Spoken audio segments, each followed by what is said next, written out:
Let's make quick comment. नमस्कार, मैं हूँ Rakhi Jain. Let's make quick comment में आपका स्वागत है। क्या एक पूरी भर्ती प्रक्रिया को सिर्फ एक शब्द में समेटा जा सकता है? धांधली। राजस्थान में एसआई भर्ती 2021 पर हाईकोर्ट की खंडपीठ का फैसला यही कहता है। अदालत ने साफ शब्दों में कहा, जब चयन प्रक्रिया ही दूषित हो जाए तो उस पर आधारित कोई भी नियुक्ति वैध नहीं मानी जा सकती। ये फैसला सिर्फ एक भर्ती को रद्द करने का नहीं, बल्कि उस सिस्टम पर सवाल उठाने का है जिस पर लाखों युवाओं का भरोसा टिका होता है। राजस्थान हाईकोर्ट की खंडपीठ ने एकल पीठ के 28 अगस्त 2025 के फैसले को बरकरार रखते हुए एसआई भर्ती 2021 को रद्द कर दिया। अदालत ने कहा, परीक्षा से 35 दिन पहले ही पेपर लीक हो चुका था और इसे सुनियोजित तरीके से गैंग्स और अंदरूनी लोगों की मिलीभगत से फैलाया गया। यानी ये कोई छोटी चूक नहीं, बल्कि एक संगठित और योजनाबद्ध नेटवर्क था। इस पूरे मामले में सबसे गंभीर टिप्पणी आरपीएससी की भूमिका को लेकर आई है। अदालत ने कहा, आयोग के सदस्यों का आचरण ही संदिग्ध रहा और इसी कारण पूरी परीक्षा मजाक बन गई। यहां तक कि एक आरोपी सदस्य को इंटरव्यू प्रक्रिया में शामिल होने दिया गया। यानी जिस संस्था पर निष्पक्षता की जिम्मेदारी होती है, उसी पर सवाल खड़े हो गए।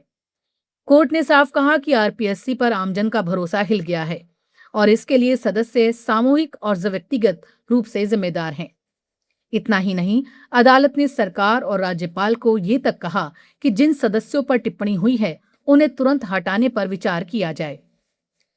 अब सवाल ये है, ये मामला इतना बड़ा क्यों बना?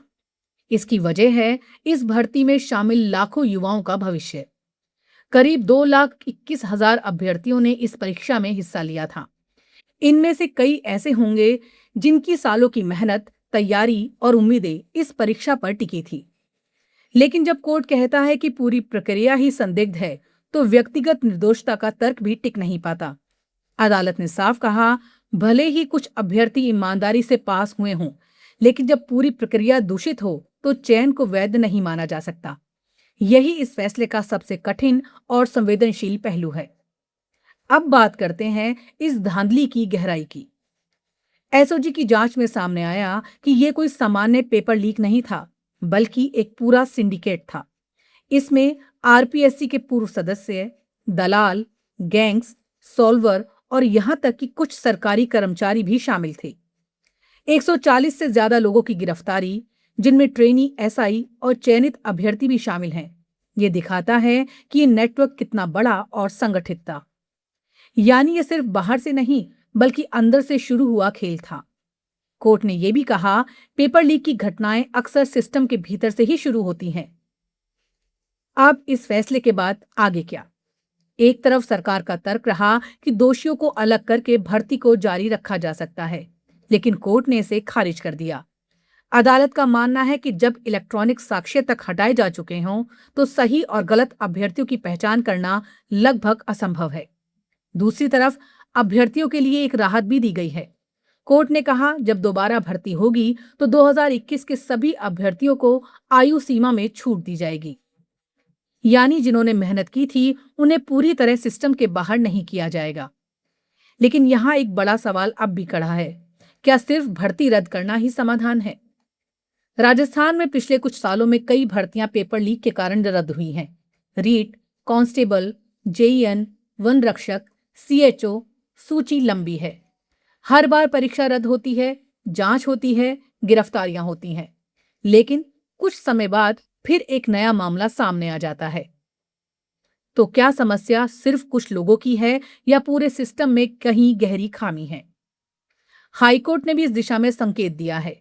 अदालत ने कहा कि आरपीएससी सदस्यों के चयन के लिए स्पष्ट गाइडलाइन होनी चाहिए और अभी जो चयन प्रक्रिया है वो पारदर्शी नहीं है।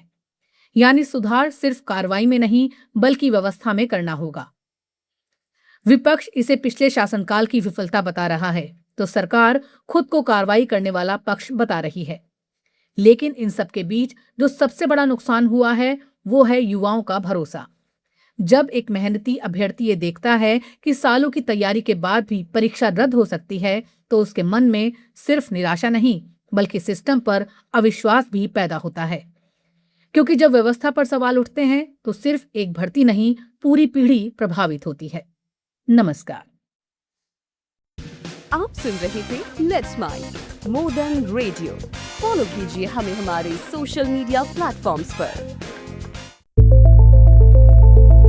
It's time for news. It's time for more than radio. Presenting the first radio news app, Let's Mic.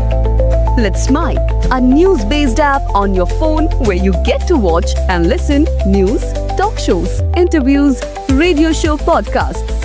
On Let's Mic, you get all relevant information of TV, print, radio, podcast, and digital. Let's Mic talks about every segment of life.